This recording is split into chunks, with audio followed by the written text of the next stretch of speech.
Welcome to Disruptive Successor, a show for next generation leaders in family businesses and entrepreneurs who want to disrupt the status quo and take their existing business to a whole new level.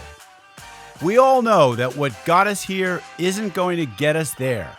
This show will provide inspiration, advice, and resources to help you create massive impact. This podcast is sponsored by myself, Jonathan Goldhill, and my company, the Goldhill Group, where we provide coaching for growing companies. I'm Jonathan Goldhill, and my purpose is simple: to guide entrepreneurial leaders in family businesses towards more freedom and fulfillment. I want entrepreneurs to get clarity around the changes that will make them and their businesses more successful so they can experience the same freedom I've enjoyed in my life. Our proven practices challenge business owners to think differently about their business and how they're running it, and quite literally become game changers in our clients' companies. Learn more at thegoldhillgroup.com website, where you can schedule your free strategy session.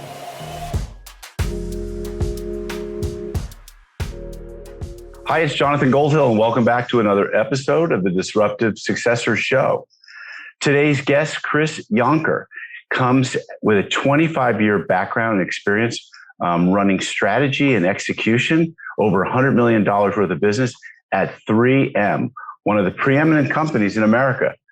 Today, Chris and his team work with family businesses, entrepreneurs, athletes, and celebrities. As a 7th degree black belt, NLP, which stands for Neuro Linguistic Programming practitioner, and thought leader on personal performance, Chris has created a one-of-a-kind methodology that helps clients achieve extraordinary results that become permanent ways of being. Many of Chris's clients say the process of working with him leads to profound healing, deep peace, better relationships, and higher levels of happiness in their lives. So today we're going to be talking about what that methodology is and what's going on in today's economy in the pandemic that is making his current succession clients realize they want to transition out of their businesses much faster than they originally planned and focus on what the rest of their lives will look like. But sadly, most are not prepared in the way that will allow them to transition out smoothly and protect what is most important to them, like their family relationships, key personnel in business, customers, etc. So without further ado, Chris, welcome to my show today. Yeah, thank you. I've been looking forward to this. Yeah, so great bio, first of all. 25 years with like one of the most impressive companies in America. Most people don't know that 3M stands for Minnesota Mining and Manufacturing. That's accurate. Who the heck would think that a company like that would become like one of the great innovators and would make innovation sort of the culture and lifeblood of their business? Can you just tell people a little bit about 3M and what your experience working there was like? Because I think it adds incredible credibility to your resume. It was a great experience working there. Did it for quite a while. And I mean, innovation is, you look at core values in the company, innovation it is the core value of the business. And there was actually folks in the lab, their percentage of time, I don't remember what it was something like 20% of your time has to be spent on something new, exciting, and so that they're pushing to create something beyond what they currently are doing. And I think that made the place exciting. And there was typically always something new to talk about, to experience, and just even recreating things that have been around a long time, like furnace filters, right? Mm-hmm. For you can buy them $3 for $1 and the fiberglass filters, and then reinvented a whole category and eventually owned over 70% of the market in retail sales in that one category alone. So it's just very interesting to experience and be part of some of that transformation. Yeah, I bet. I mean, strategy is such a key part of business, and too many small and medium-sized businesses don't really even understand what their strategy is or how to differentiate themselves in the marketplace. And I think that when you take a strategy of innovation and then you make it part of the alchemy of your company, it really brings it to life. And I think it probably, I mean, imagine it infused some of your thinking around core values and the importance of having core values that are alive and well and living in your business. So, and in your life too, quite frankly. Yeah. All right. So let's bring it to today. So we're in the midst of a pandemic. We're a couple of years into this. Are we? Is that where we are? It seems like it. I was going to go to social media and check in. Where are we really? Yeah, exactly. And someone recently said, "Did anyone ever think about the fact that we're going into 2022? Like it's going to happen all over again?" I mean, yeah. So you're working with companies, middle market, small and medium-sized businesses. Some of them are older folks, and they're looking to transition out, but they're not really prepared. So what is it that they're not prepared for? Yeah. And how do they get prepared? I think, and it's and I'll say as far as age wise, I mean, I've got a lot of clients in their 50s right now. So I'm not going to say too old because I'm in my 50s. So, but I don't think of myself that way. But I think that the fact of the matter is, one of the questions like people often ask is when do I start thinking about my exit? And I have a colleague that's often said, you start thinking about the exit of your business the day you start your business. Right. And who does though? Yeah, who does, right? Mm-hmm. And what ends up happening, I feel, is that people it's like you start thinking about the idea of it, right? So let's say you're 55 and you say, well, yeah, maybe 5 more years, 10 more years. You just start thinking about these, the concept. And then it's like, well, and then perhaps you have kids in the equation and talking to them, and maybe they're in college or getting through college and they're trying to figure things out for themselves. And then you're like, well, because of this, like a little bit of haziness and uncertainty about how am I going to do this? Am I going to sell it? Am I going to pass it on? Do we grow it more? Do I just wait till later and probably get more money then?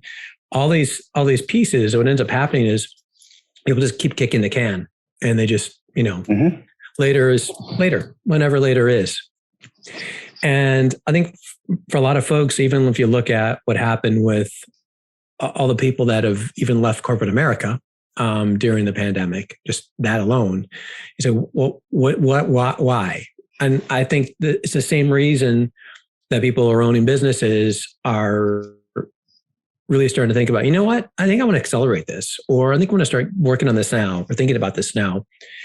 And I believe the pandemic in many cases has caused a wake-up call to folks, almost a raising in consciousness in regards to, well, it's done a few things. One is it's reminded us of our mortality, that we are not going to live forever.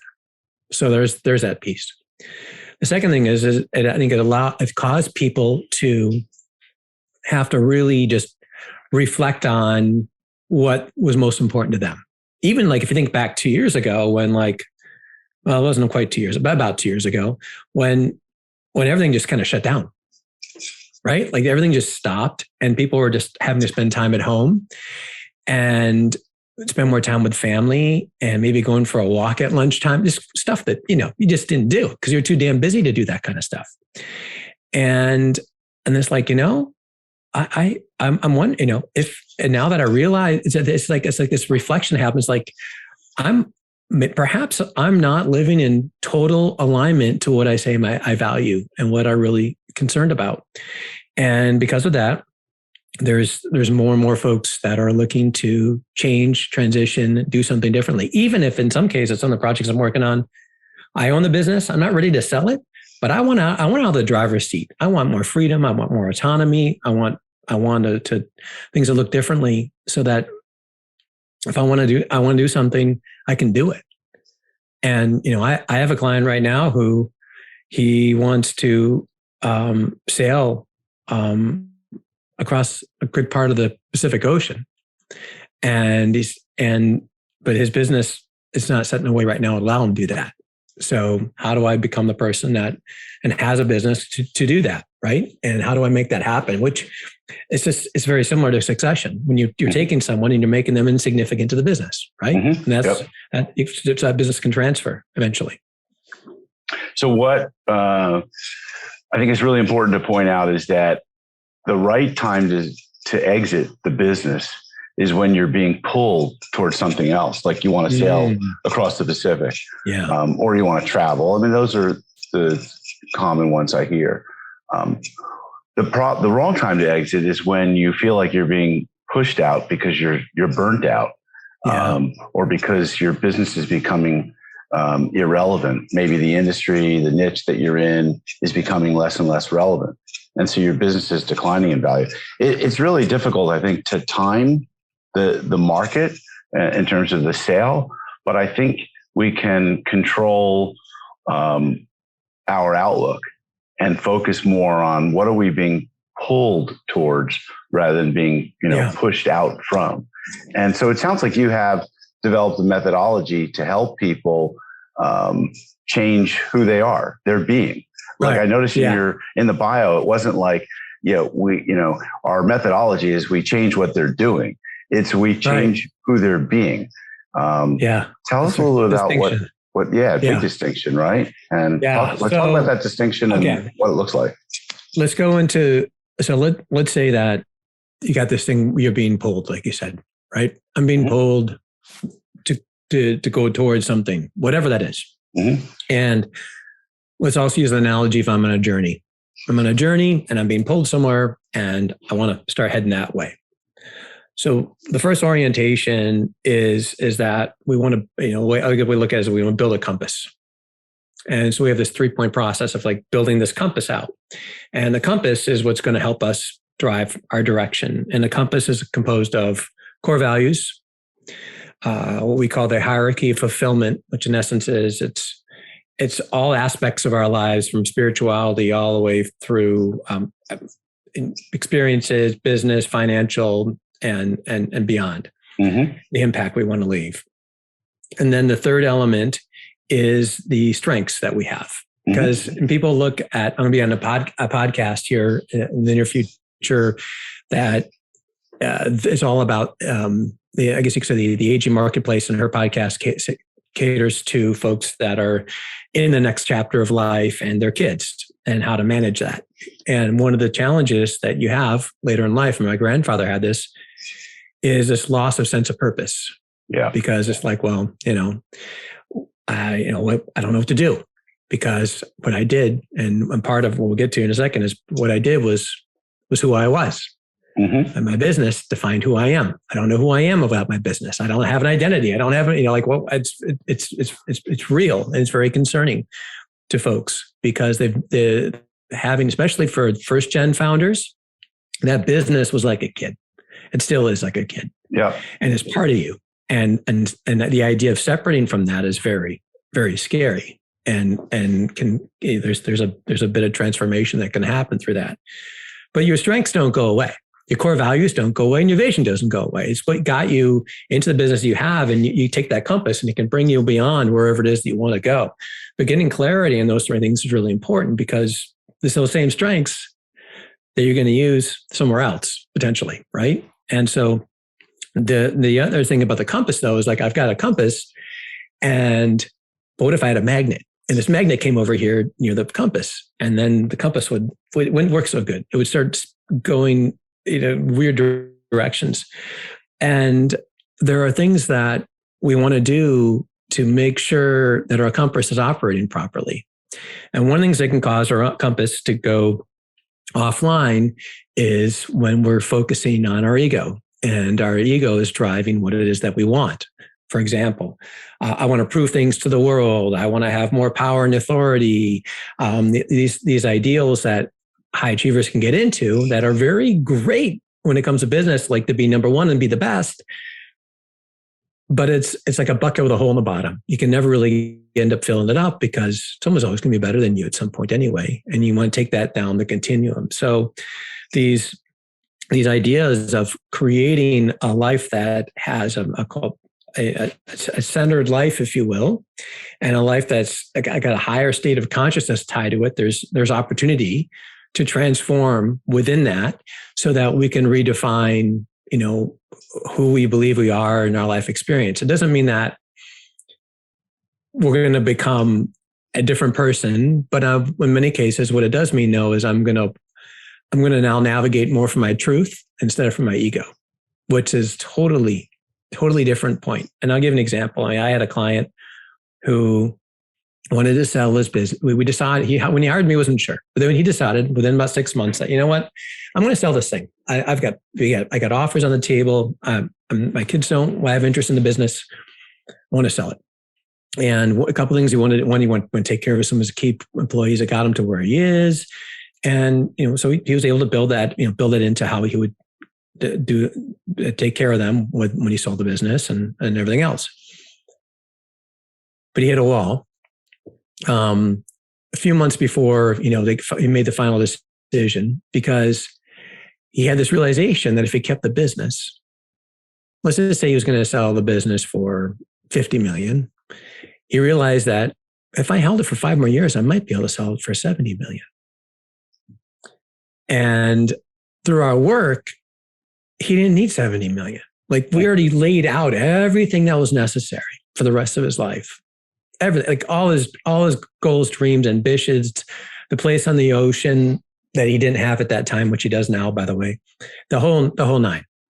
And I'm like, where's this coming from? Well, it was coming from his ego.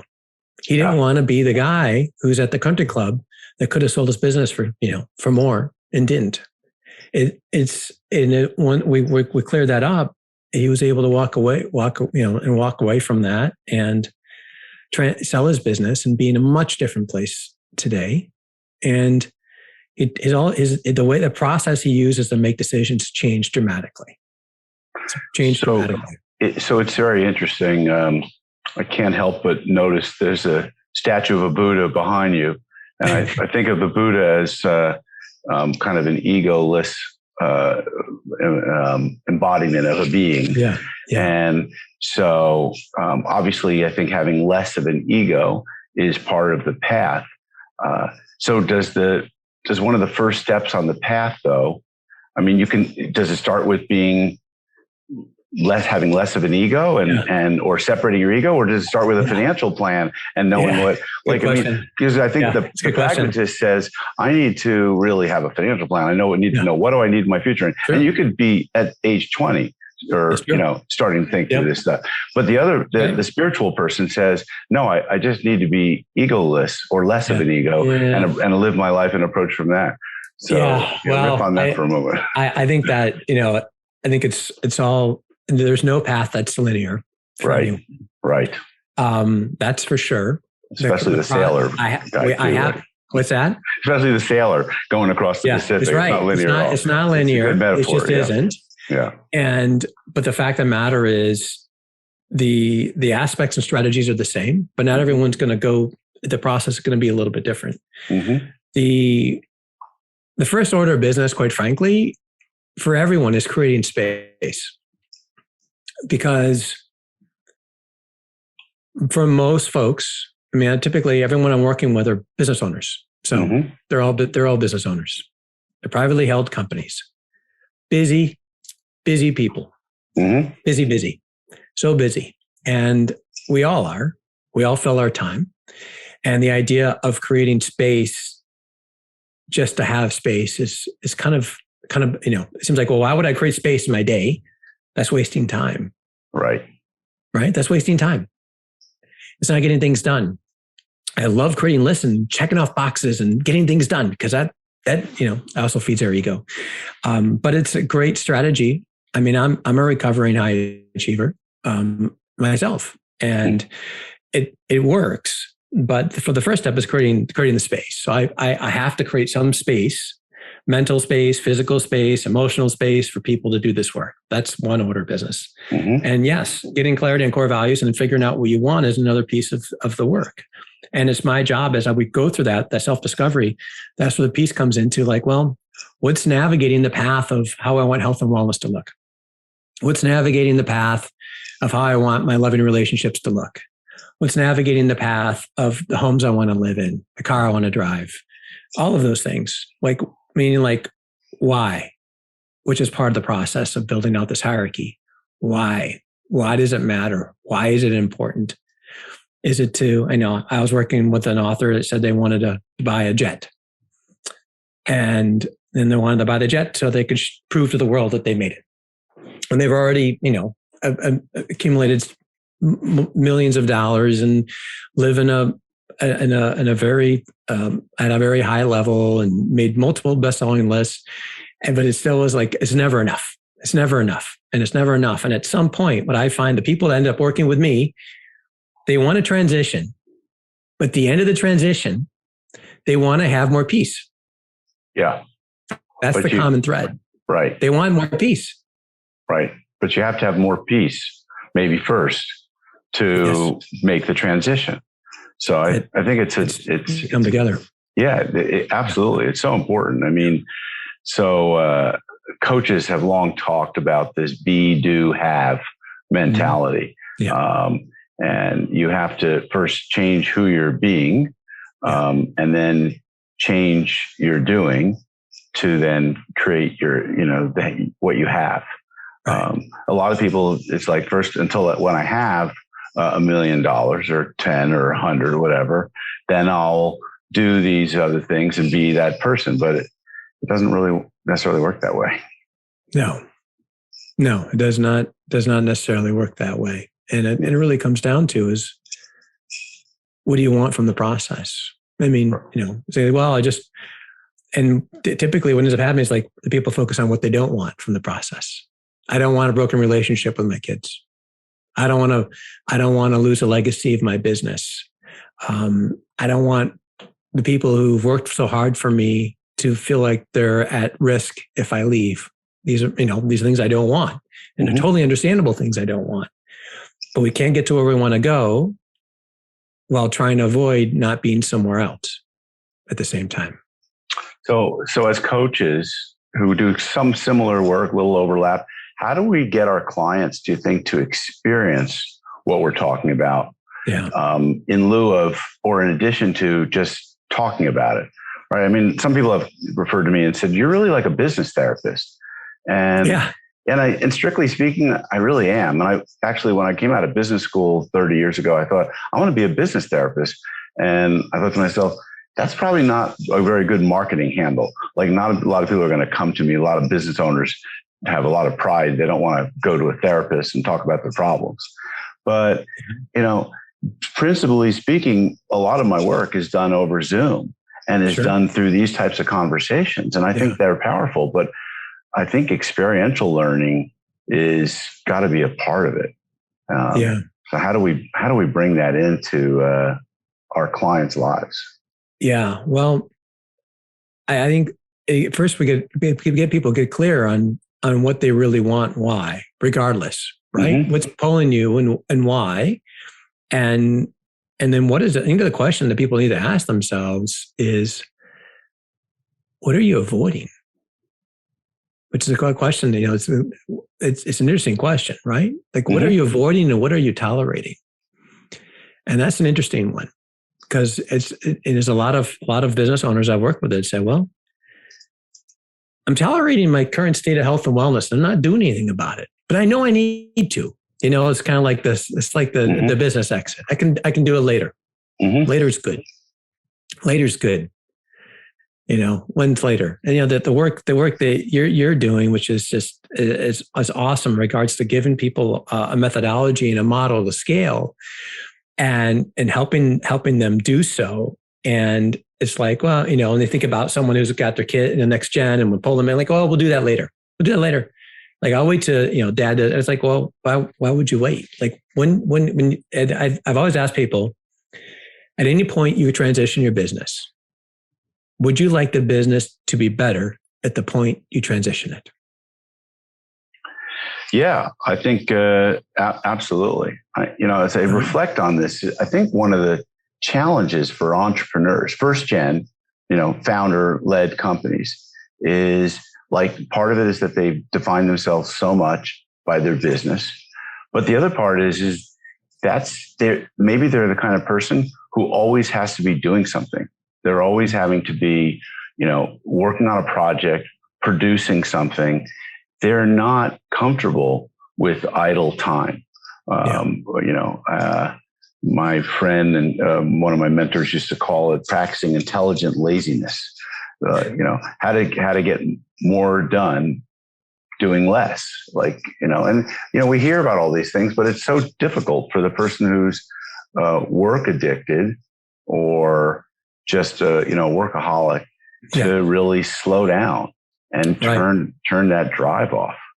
That's a really big challenge to get them to turn that around. Yeah. And the way I look at it is like, I don't want to take away someone's drive. Yeah. I just want to help them redirect it. Right. In relationship to where it's going and what's behind it.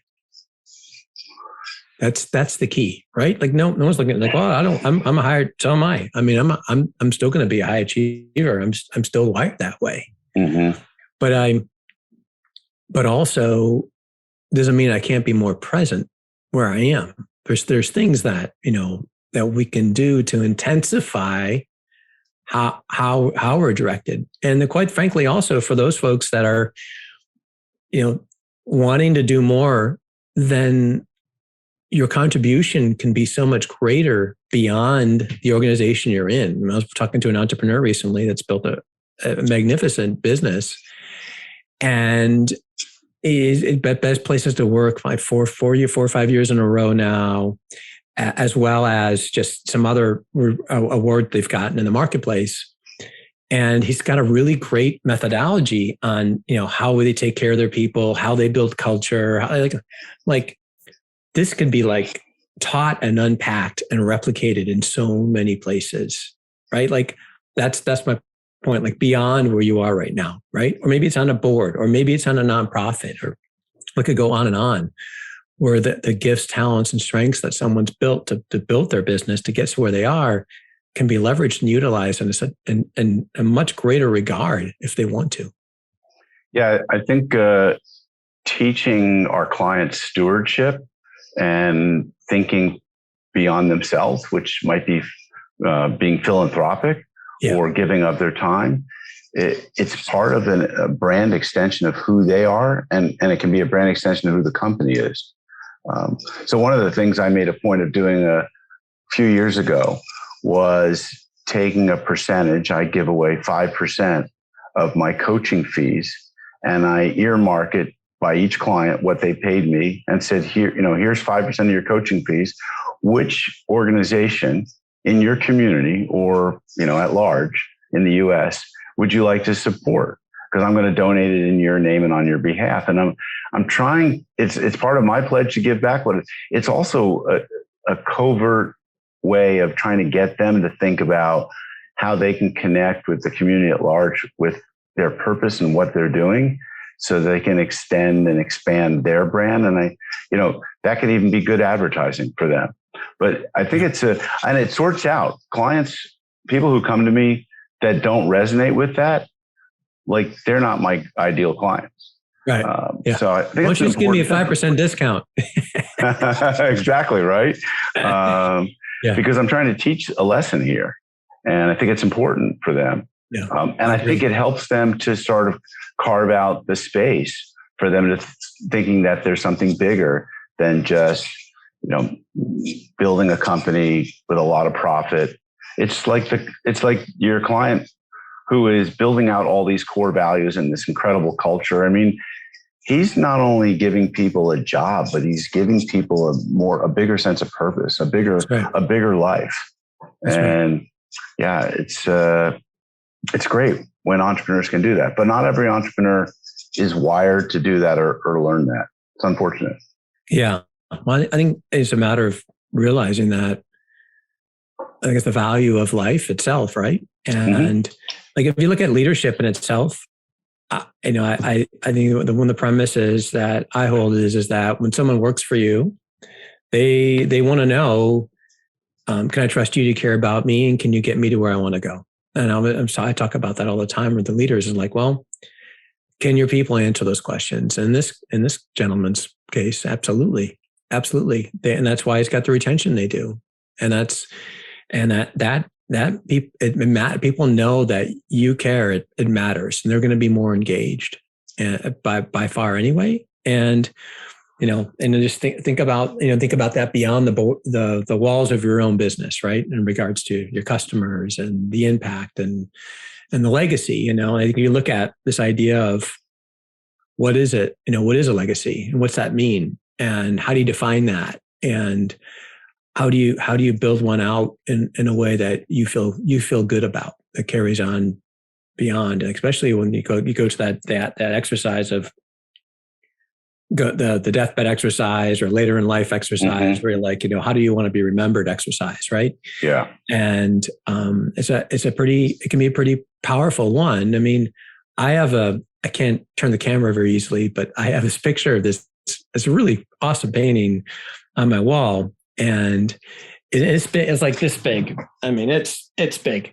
No one can see that, by the way. But if you're listening, it's about 36 inches and by 24 minimum, hardwood frame, oil painting of one of my relatives. It's like my great grandfather, Chamberlain, and I don't know anything about him.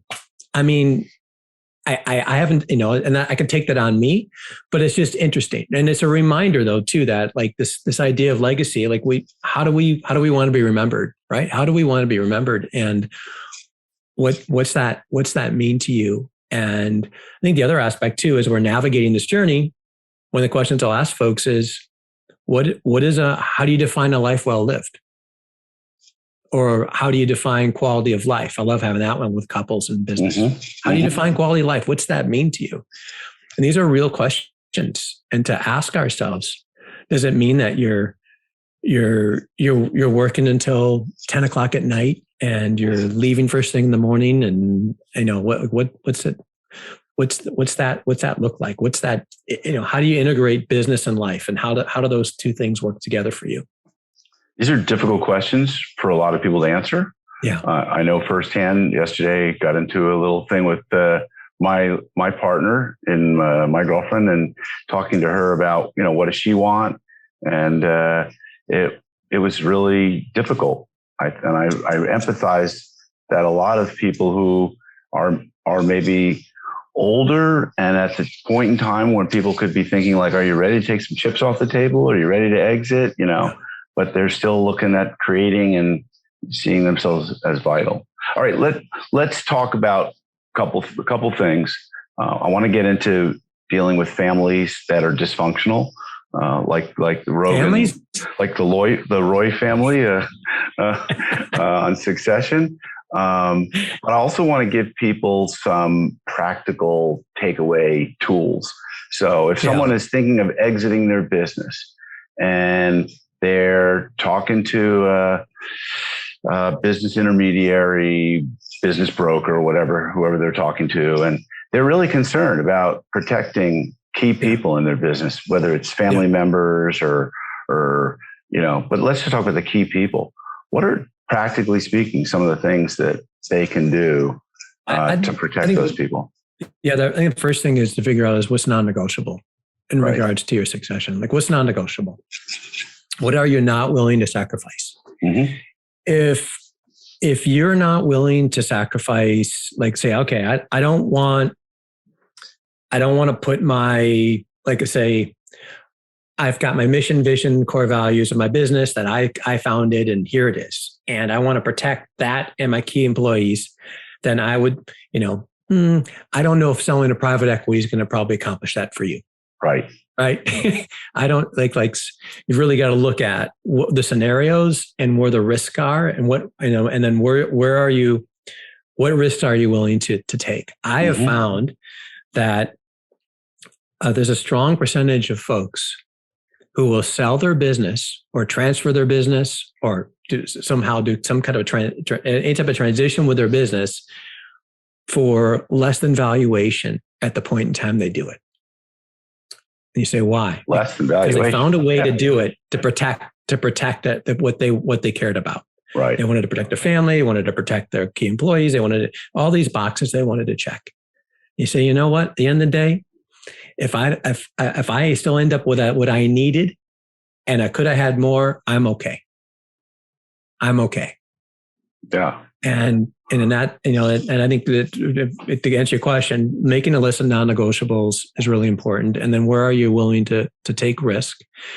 And so that's the core value exercise, and really getting clear on that. And then what is it you're trying to create for yourself holistically is the other piece. Now the dysfunctional side on that part of the question. Every family's got dysfunction. Mm-hmm. Every family has dysfunction in it. And it's just a matter of how much there is, I suppose. But so if you have some, I just understand that it's okay. And there's an opportunity. There's always an opportunity for folks to heal and actually end up better because of, and I've had several families I've worked with that actually ended up stronger and better through that transition and after the transition than going into it. And there was a lot of hostility, a lot of anger, a lot of resentment, just all sorts of that. And those are there's situations that happen. We create stories around the situations, and then we carry this energy, sometimes called a grudge, in our relationships. And if we can really get to the point that we understand, the key to it for me is if I can get everyone in the room to get their own compass and know they're going to navigate from their own true north, if you will. And then also we get one for the business, right? The business has got its own compass where the business is going. And then we look at where are we aligned and where are we misaligned. But if we all believe we do what's better for the best for the business overall, and we can find a way to make work for all of us, regardless of how that may or may not look. If I can at least take my own self-interest off the table. I think that's really important. But do we put the business interest first, or do we put the family's interest first? Well, we got to put each individual's interest first. The individual's interest goes first. Okay. Then, because it's like, otherwise, what do you end up with? I mean, I've worked with families where I came in and then there was family members involved in the business and they didn't want to be there. Yeah. They did not want to be there. And there were, in fact, I just recently interact with someone that several years ago, and she was thanking me. She was in a family business and couldn't stand it. Couldn't stand the dysfunction. Couldn't stand the way the family members were showing up around the business, and hated their job and getting way overpaid for the work that they were doing. And this is living this empty life. Yeah, it's so important. I understand that in family businesses, multi-generational families in particular, put together a constitution.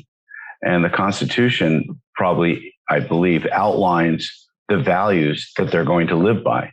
And those values are different than the core values that we were speaking of earlier in the business.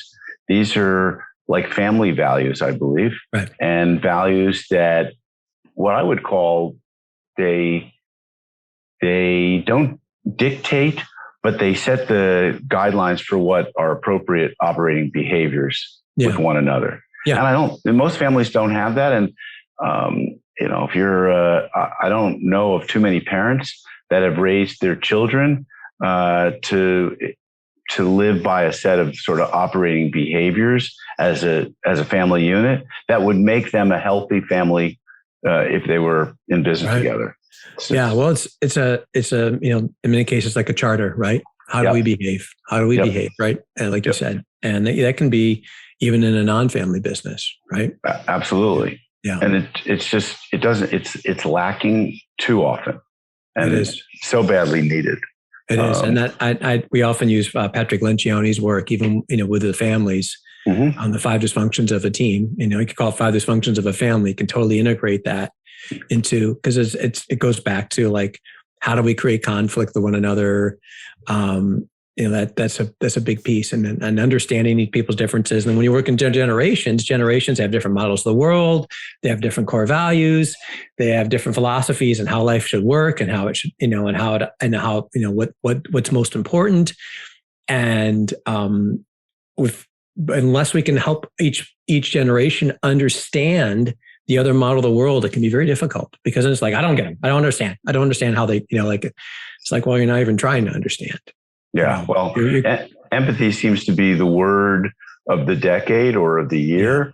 And for leaders to be great leaders, it seems to be empathy is what they need, but also, for family members to understand the differences in the different generations and what they're thinking and what their needs are. Empathy is just absolutely paramount. It is. I agree. And so is trust, to follow along with Lencioni's model and the rest of that model. If you don't know it, familiarize yourself with it. It's a great tool.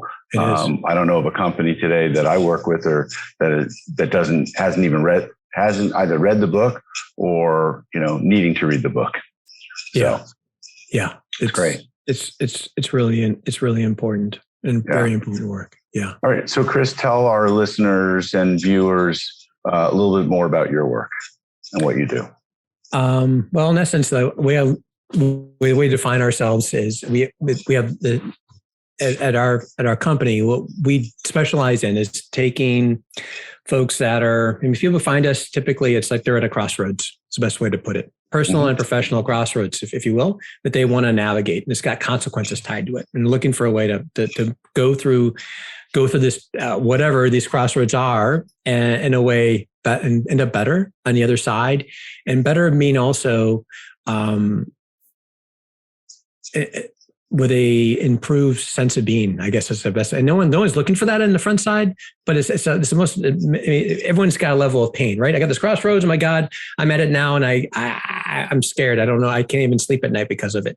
But on the other side of it, they're like, it's who I became through the process. Mm-hmm. That was the greatest reward I got. It wasn't that, I got my company sold or whatever. It's the relationships I have now. It's how I operate now. It's how I run my emotions and my level of stress. All of these things that are on the other side that people really feel, and the ROI. I think the other piece of it too is that for any business person, it's like, what's the ROI? Well, when you've changed who you are and how you show up and how you run your life and how you lead and how you show up in your relationships and all of those pieces, it's a pretty tremendous, ROI. And I think often as we look at ROI is just in dollars. But then again, I suppose if we're showing up in a stronger way, we're going to do better financially anyway. So I guess they do go hand in hand. But we work with people on retreats. We do one-on-one. We work with people one-on-one, and then we work with families and organizations collectively, and anyone that's looking to do any level of transition. Great, so exciting! Yeah. Love the work you're doing. Love the synergies here. Chris Yonker. People can find you at chrisyonker.com. Yep. The Center for Conscious Living is our company, but it's chrisyonker.com is the URL. That's correct. Fantastic. Chris, it was great chatting with you today and having you on the show. And folks, if you got some value from this, give us a 5-star rating on the listening app that you use, Apple Podcasts, whatever you use, Spotify. Thanks so much for joining us for another episode of the Disruptive Successor Show. This podcast is sponsored by myself, Jonathan Goldhill, and my company, the Goldhill Group, where we provide coaching for growing companies. I'm Jonathan Goldhill, and my purpose is simple: to guide entrepreneurial leaders in family businesses towards more freedom and fulfillment. I want entrepreneurs to get clarity around the changes that will make them and their businesses more successful so they can experience the same freedom I've enjoyed in my life. Our proven practices challenge business owners to think differently about their business and how they're running it, and quite literally become game changers in our clients' companies. Learn more at thegoldhillgroup.com website, where you can schedule your free strategy session.